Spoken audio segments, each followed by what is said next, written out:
Makai Acosta with the athletes section. Today we have a guest who plays softball for Gardner-Webb University. I'll let her introduce herself. Hi, I'm Addie. I'm a right-handed pitcher from Ohio, and yeah, I play softball at Gardner-Webb. Yay! Like she said, she's a right-handed pitcher. She previously attended Moorhead State University in Kentucky during her freshman year. Now she's a sophomore, and her average ERA was 4.44 during that time, and that was during her last season with the Eagles. And now she's here at Gardner-Webb, and we're gonna explore her journey and kind of talk about some things. So let's get started. Yay. So I find it really great. I just graduated from the University of Georgia earlier this year.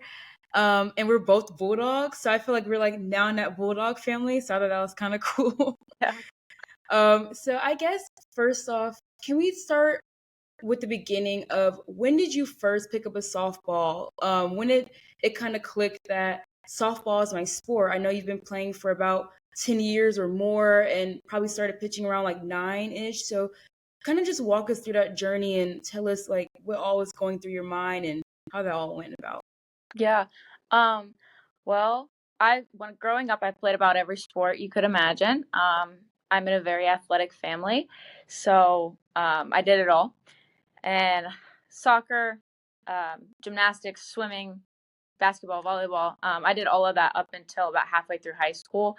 Um, but I didn't know that like softball was like my sport until probably like I was like 12-ish. I picked up a softball when I was 7, and when I was about 12 or 13, that's when I knew that I wanted to probably play in college with that sport, and I wanted to continue the other sports as long as I could before softball like really took over. Um, so yeah, and then I joined like a more elite a travel team, which Ooh, helped me to then get to college with yeah. softball and still going. So Yeah, that's great.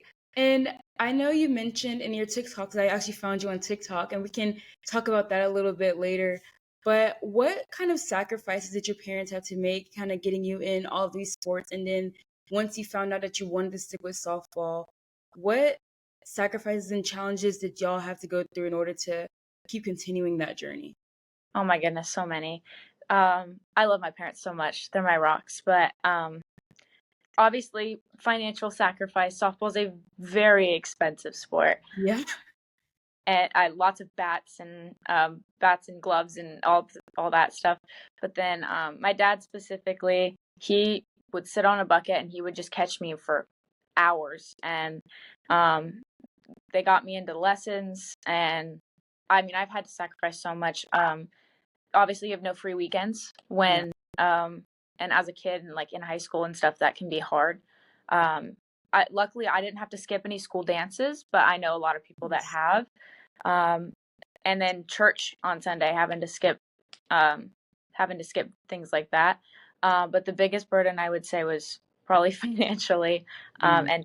and time wise for my family. But they're absolutely rocks, and I love them so much, and I wouldn't be anywhere close to here without them today. So really Oh. grateful for them. That's so sweet. I love that. And when this episode drops, you can let them know that and show them this clip, like, hey, mom, this is what I said about you, mom and dad. So that's definitely something that I think parents like to hear, especially like when you go back later and be like, mom, dad, like, I wouldn't be where I am because of but without you guys. Like, y'all put in so much time and effort and energy, and I'm this person because of you. So them hearing that is, I know that's a blessing for them as well. So that's really great. Yeah. And it's nice to have that support system as well, especially going through the trials and errors, trials and tribulations throughout your sport and throughout your journey and just growing up. To have that support system to be your rock and hold you down is really nice to have. Yeah, absolutely. They've been so supportive through everything through my transfer journey, and they were always the ones that were solid there all the time. So I'm really appreciative of them and so grateful that I have them in my That's life. amazing. I do want to talk about your transfer journey, but before that, I saw that you were a self-employed pitching instructor. So how did that come about? And kind of just let me know how that is going for you so far. Oh yeah. Okay. So I love it so much. I started doing it when I was like 13, 14. I think I was a freshman in high school, Mhm. and I love kids. I've always been super good with kids. And I knew pitching. So then I decided, a couple of my friends were doing sort of lessons kind of on the side or whatever. And I was like, you know what? I think I could really do this. So I made a flyer to like do it myself at my local field. But then a good friend, coach of ours that owns a facility um, in my town, he contacted me and he's like, I don't want to be in competition with you. Come work with me, or come work for us. So then I started working there, Field of Dreams. It's not a company anymore. It's still a building. So I still do like rent it out and do my lessons there. But at the time it was an actual business. So then that was my first job. And it's actually been my only job for the, Wow. ever. And so I still do it in the summer and in the winter when I go home. But I did it all through high school, and I've helped so many young girls, and I love it so much. And yeah, that's I want to keep doing it for the rest of my life for sure. Wow, that's so neat. And it's you can tell the joy and like the happiness in your face when you light up when you're talking about it. So it's really important to doing something that you like throughout, and especially if that's your only and first job and something that you love. Like that's really amazing. Do you still want to own your own softball facility? Absolutely. 100%. That's what I'm doing. My major right now is sport management, and I'm a Ooh. minor in sport ministry. So my plan is to one day, hopefully soon, but obviously there are um, financial issues and things, to own a facility. But then I want God and Christ to be somewhere in there. I Mhm. haven't really figured it out yet, but I want to do some sort of like softball VBS type of thing. Ooh, okay. I can lead girls to Christ through the sport and help them with physical skills, but also the mental aspects of the game. And it's something that I wish that I had growing up. Um, so I know that that's what I want to do. I want to continue coaching, and I hope one day that I can do that. And I think God's really put it on my heart that that's what I'm supposed to do. Yeah, wow. Wait, that's so cool. I like that. Softball VBS. Yeah. That kind of because growing up, I used to volunteer for VBS. Well, after going to VBS, I would volunteer for a few years when I was like maybe 13, 14, 15. And there was one particular church who had it where you can like teach kids sports throughout like the VBS program. So I think having one solely on softball would be like a really great idea for girls who are really interested in it, and just say, parents can take them off to camp, and it's still getting Christ in there as well. So that's a really good idea. That definitely can be done. So I'm excited to see that. That's gonna happen. I already know it. That's super exciting. I like that. Wow. So what are some common mistakes you see in new pitchers as a pitching instructor and someone who's been doing it for years? What is something that you commonly see that a lot of girls have to learn to work on while getting into their pitching journey? Oh my goodness. Well, it's a rounded question because honestly, it really just depends. Like so many different problems that can happen, but a lot of times, a big one that I see um, would be probably something that we call hello elbow, and girls are taught to come through with the back of their hand facing, and then that can stem a lot of problems because basically it stems with they're using their shoulder instead of any other parts. And this is also something that I'm still trying to fix from um, being taught when I was younger.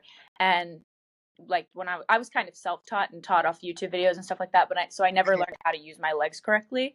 And as Mhm. women, that's the strongest part of our bodies. So young girls I see all the time, it's shoulder, and they try so hard just to do everything with their arms and shoulders, and I myself do it. So I would say a majority of the problems stem from that. So if we can get that fixed, then everything else kind of falls into place. So I would say that's the biggest one is hello elbow, using your shoulder, facing the ball away, things like that. Yeah. Wow, okay. Wow, that's really interesting to know. I kind of like you, I also played sports, a lot of different sports growing up. I think volleyball is my main sport, but I really wanted to do softball at one point. So I played rec softball when I was 16. And I always thought I had a good arm, but I mean, I don't no one else thought so, I guess. Not enough to be a pitcher. So I played a few positions, but I always wanted to like see how I would be at pitching. And it's not as easy as it looks, I know, for sure. But I always wanted to kind of like learn a little bit more the pitching aspect of things. So I'm glad I'm talking to you to kind of like get to know that side, because pitching is like very essential in the game. Like that can make or break a lot of things. So wow. Can you talk a little bit about the pressures that you've experienced, I guess, being in picture? Oh yeah. It's a lot. I mean, I would argue that it's the most pressure on the field because I you're in bet. the center and you're in the middle and you control every aspect of the game. Every pitch that you throw controls everything. Like you determine whether a game goes good or bad. And it's a lot of pressure. So I feel like pitchers need to be the kind of person that strives on pressure. If you're the kind of person that folds underneath it, pitching's probably not for you. Um, yeah, it's a lot of pressure and yeah. So I still struggle. I mean, I still struggle with it even being in college. It's hard and I don't think it's ever something that you get over. Mhm. The pressure always seems more than it did the last time, so being able to fight that through Yeah. um is really important. Wow. I bet. I bet you had to have like a real like, I don't know, some type of mentality, like toughness about you too, in order to get through that. Like you said, it doesn't just go away. Like, okay, I did well in this game. That means next time's gonna be great. Like it's still that same pressure as soon as you step on the mound. So it's like, whew, it's all on me. You know, it's all on your shoulders. But that's great that you're able to kind of like go through it and have been doing it for a while. So now it's starting to become like second nature to you in a way. So that's pretty neat. Absolutely. So now on May 7th this year, you announced that you was going through the transfer portal. What how did that come throughout? Like, what was the process? I guess because I don't know how it is to be in a transfer portal, and I guess the conversations you've had leading to that. How was that whole process and mindset throughout that? So it's a really cool story, and I'm gonna try not to get like emotional through it, but I might. It's um fine. so I was actually like I had been going back and forth on transferring for probably like a month or a month and a half, like through, and it was during our season because our season was in the spring. And um me and a bunch of girls on our team, we just didn't have a good year. I mean, and you can read more on that, but that's not what I'm gonna Yeah. explain. um but we had all been kind of going back and forth, and there were some girls that like knew that they were leaving, right? And I was still just like, I don't know, because I'm very much a control freak. So the fact that when you enter the transfer portal, you have to quit your old team first before you can get in it. So you have nothing. And so Mm. then like, and you can't control, in the transfer portal really what happens. I mean, you can talk to schools, but like you can only get taken, who wants you and things like that. So I knew that going into it, my control, um, the feeling of control that I want, I knew that that would all be gone because I would have to quit what I already had. And I knew Mhm. that like I was already at a Division 1 program, and that's what I really, really wanted. Being a coach and wanting that reputation, I wanted to be at a D1 school. And I knew that if I gave it up, that there was a potential I wouldn't end up at another one.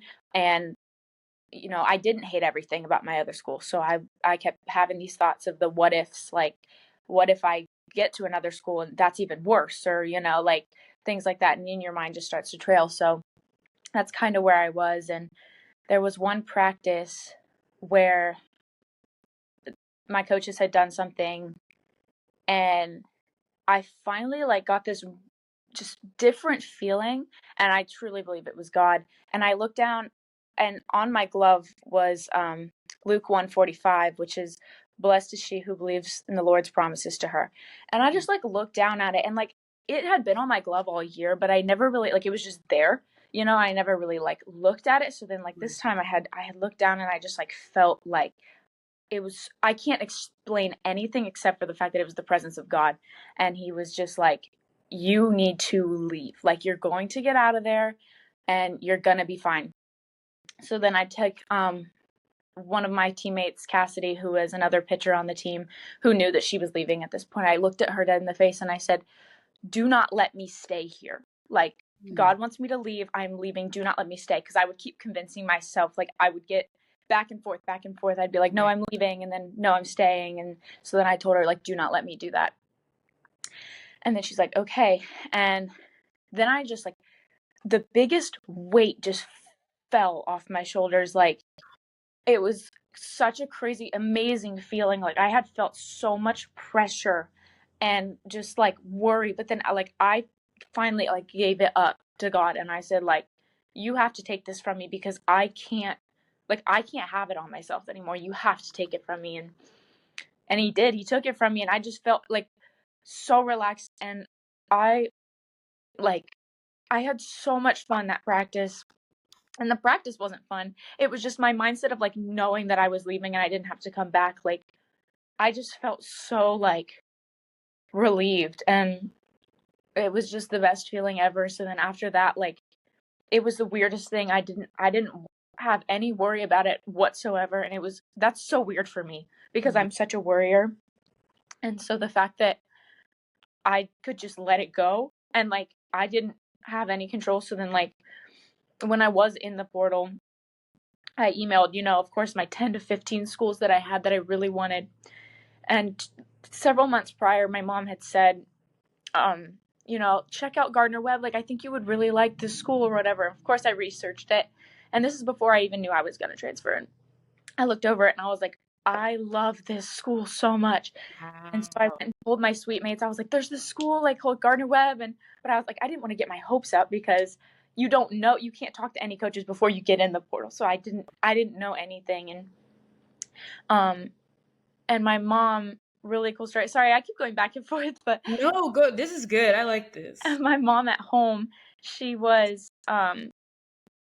up a list of every Division 1 softball team in the country.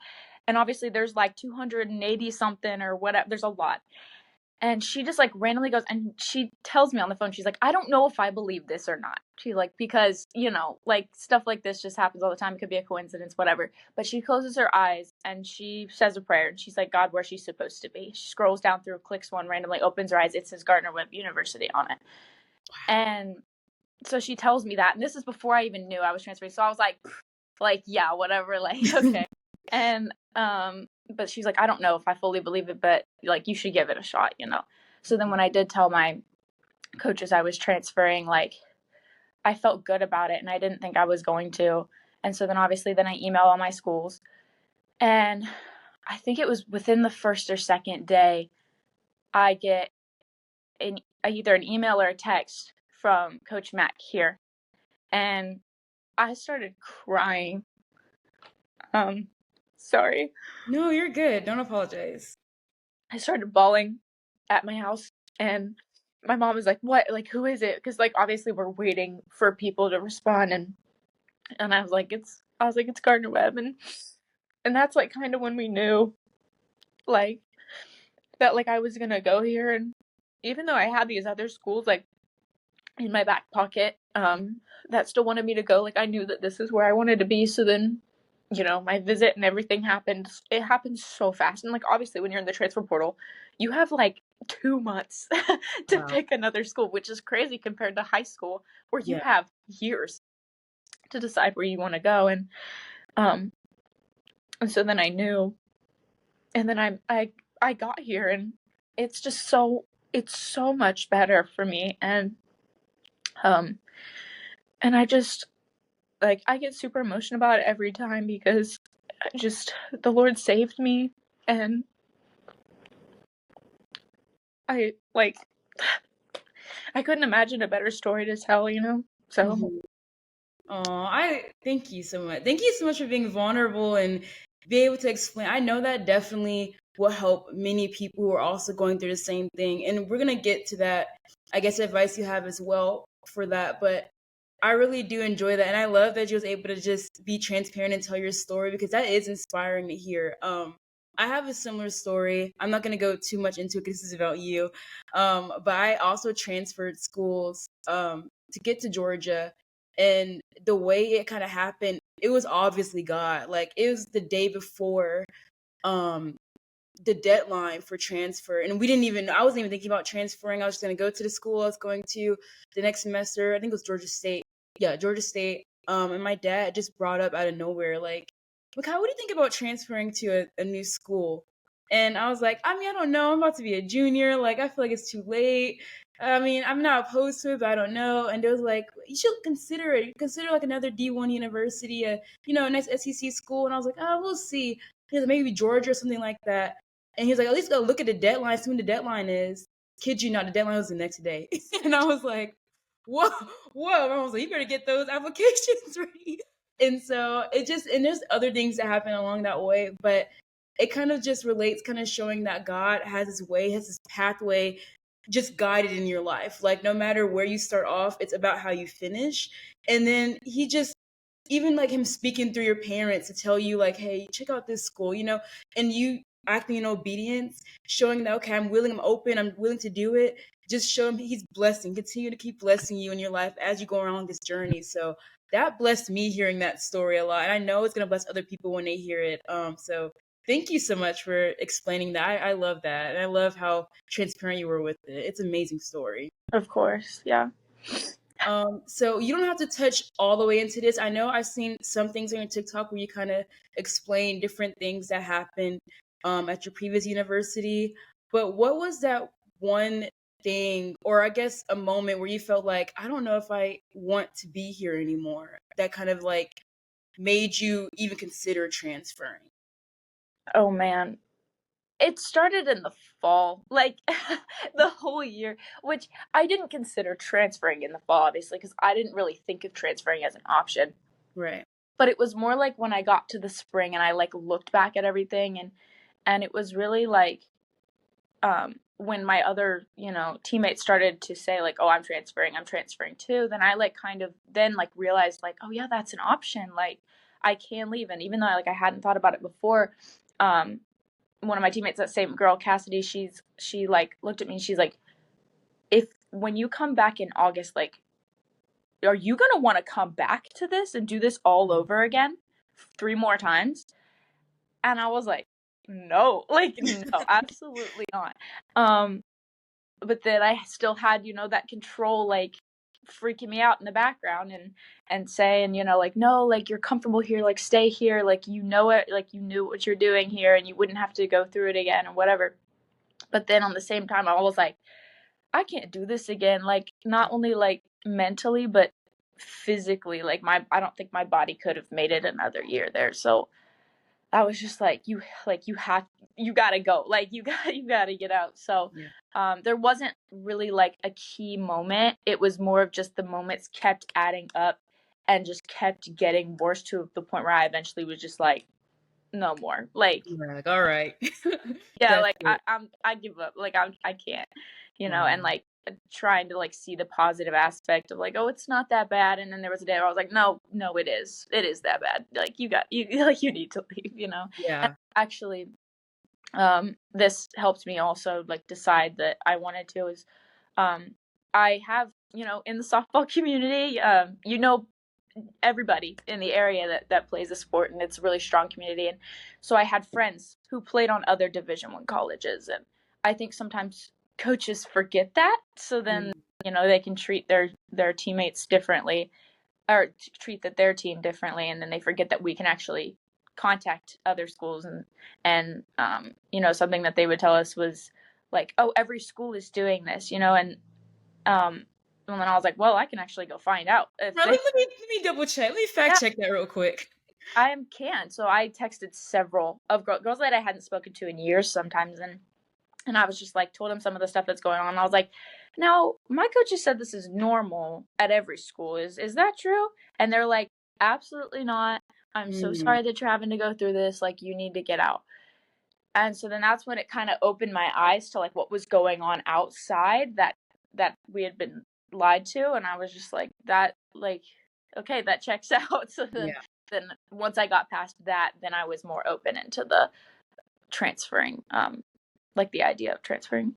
Yeah. Wow. Wow. That does make sense, and I'm glad you kind of like took us through that whole like mindset through it all. That puts things into perspective, especially when you said your friend asked you, or your teammate asked you if you wanted to do this again. You was like, wait, no, I don't. Let me think about how to go about this. So sometimes it's all like a perspective or mindset change in that season. You kind of realize like where you are and where you want to be in the future, and that kind of just makes things start happening. So wow, I like that. Yeah. So you kind of already touched on this a lot actually, but I want to kind of dive deeper into when you said God saved you and your love for softball. Can you kind of like explain that a little bit more? Oh yeah. Well, when coaches have a big impact on you, so when you are playing under coaches that you don't get along with, or what, regardless, you start to lose your love for the game very fast. And that's I never fully lost it, obviously, because I was able to bring it back, but I didn't want to do it. I would wake up and I didn't want to go to practice, and I wouldn't want to do it anymore. And then I've had thoughts of quitting, and that was the first time in my life I'd ever thought about quitting this sport, because I want to do this for the rest of my life. Like, I want to be a coach, and I knew this back at that point too. So Mhm. then I was just thinking of like other things that I could do. I had told my mom on the phone one time I was being crazy, and I just told her, like, like, I could quit and I could still do lessons and stuff, like, cause like I was once a division, you know what I mean? So like Mhm. I knew that my love of the sport was there. I just wasn't there, like, Right. while I was there. Right. That's And fair. so, like he absolutely saved me, and by telling me like no, and he knew my love for the game. So, and he knew that the coaches I have now could bring it back for me, and they absolutely do. And I love practice, and obviously, like, there are some times where it's like you don't want to go, but that's different than being like not liking the sport, Yeah. Yeah. um my coaches now are just absolutely amazing, and they brought that love back, and I love being here. And um it's just amazing. So he absolutely saved my love for the game, and I'll be forever grateful for that. So Yeah, that's amazing. Um, so kind of veering towards your TikTok creation, what prompted you to start creating TikToks for softball in general? And what do you want viewers to kind of perceive you as and also learn from your page? so I love all things like creative. So video and photo editing, all sorts of stuff like that. That's always been right in my wheelhouse. And I've always like wanted to post more, but like I was so embarrassed like when I was in high school, because I'm like, okay, these kids, like, they find my account and they would like Right. They're gonna see me. yeah, then they would like see me and they would know. And when I was younger, I cared so much about what other people think, and it's still a problem. But when I got, it was the in between, like when I was transferring, that's when I like started to do it, because I was like, nobody at this new school knows me. So if they already like, if they do find it or whatever, and they know me to already have it, then it's like not as weird.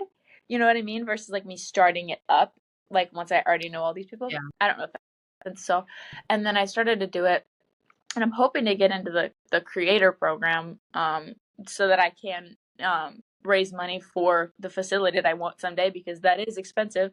So if I can Yeah. raise through videos of pitching, like tips and things like that, and then also there's not a lot on there, and I know that there's a lot of softball girls on there, and I'm hoping that I can be young and relatable, and that they can see me through that, and then also like through the transfer process. And I just love being able to make connections socially. And I had girls reach out to me after my transfer, and they asked me questions like, "Hey, like, this school's reaching out to me. Like, what do Right. you think?" And I was able to tell them like, "No." Like, I would say no. Or like, if girls ever need anything, they know that like my DMs are open, and I'm able to like respond to them. And it's just like such a tight community, and I love it so much. So I'm glad that I did to start to do it, and I'm going to continue to keep doing it, and hopefully my account keeps growing. Yeah. Um, but I want to be able to give them tips, and also help them know that God is there. And even though you might feel like, if you're in college and you're going through the same thing that I was, like, you might feel like everything's crashing down at the moment, but like look at my story, and like look what he did for me, imagine what he could do for you, kind of thing. Right. So um I just love it so much. And like now that I don't care as much about what other people are saying, I'm like, you know what? Like, I'm helping these other girls. So even if it does seem like weird or cringy or whatever, like, I don't really care, because somebody out there is being touched by it, like how I would have been if I looked up to somebody like that. So I don't know. Yeah, that's it. Yeah. No, that's very I like that because I also even me creating this podcast here, I sometimes feel like, oh, I don't want to post it on my like main page. I don't want anybody like judging, what I'm doing or trying to critique it or have something to say behind it. But it's like once you kind of get over that hump and kind of start thinking about the long-term goal of like why do I want to do this and what do I want to push out there, and like you said, girls are learning and DMing you and able to, and I found you on there, I'm able to like have you tell your story on here. So I feel like it's very, especially in this day and age, influential and inspiring to see people like you who are able to tell your story and relate to you and just ask you questions. So I think it's really great. And I like your page and learning from it as well. I saw a lot of different things that inspired my questions from your page. So I think I say continue keeping on, and you're doing great so far. Thank you. You're welcome. So we're getting close to time. This has gone by really, but that's great. It's been flowing really nicely. But my last question for you is the last question that I ask everybody. And you've kind of touched on this a little bit throughout, but what specific, you can do 1 to 3 pieces of advice you would give girls who are going through or who have gone through what you've gone through, and what would you say to them in this moment? Yeah, like if I could go, I think of this question as like if I could go back and tell myself, like what I would do, or somebody who's going through the same scenario as me, like you're not alone in this at all. Like it's more normal than it should be. But don't push God away. That's what I would say, because he wants to help you and he wants the best for you, and there is better out there, believe it or not. Believe it if your other coaches are telling you that or whatever, there is better. And if you think for a second that that you're not happy somewhere, or like that it's not gonna be any better anywhere else, like it is. And it's a really hard decision to transfer, but it's better to be somewhere else and be happy than to be like where you are. So let God handle it, and I promise you, you're gonna be happy in the end. He promises that. So I know it's really hard, but like stick with it, and it'll be a story to tell, how I'm able to. And God uses everybody that wants to be used. So just let him use you, and let him drive your story, instead of like, don't try to control everything, and Right. it'll all be fine. Amen. I like that. That was really great. Where can people find you on TikTok and on Instagram if they want to follow your story some more? Oh yeah, both my Instagram and TikTok are Addie.Stem. So pretty simple. It's all just softball. Well, my Instagram's not, but my TikTok's all softball stuff. So if you're not a softball player, they probably wouldn't really like that. But I mean, they're welcome to go look at it anyways. But Yeah, still learn some things. You'll still get to yeah, know you. So that's great. Well, thank you so much for hopping on as my guest. I really enjoyed this conversation and excited for the next episode. of course. Thank you so much for having me.